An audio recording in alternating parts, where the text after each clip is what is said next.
I'm sorry kung wala akong nagawa para sa inyo ng nanay mo. It's all my fault. Kung hindi na lang sana ako nag-participate sa plano ng grupo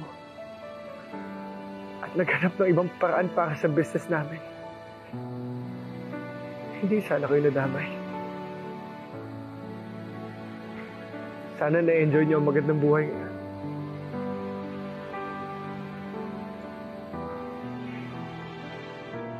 Kakasal na ako bukas.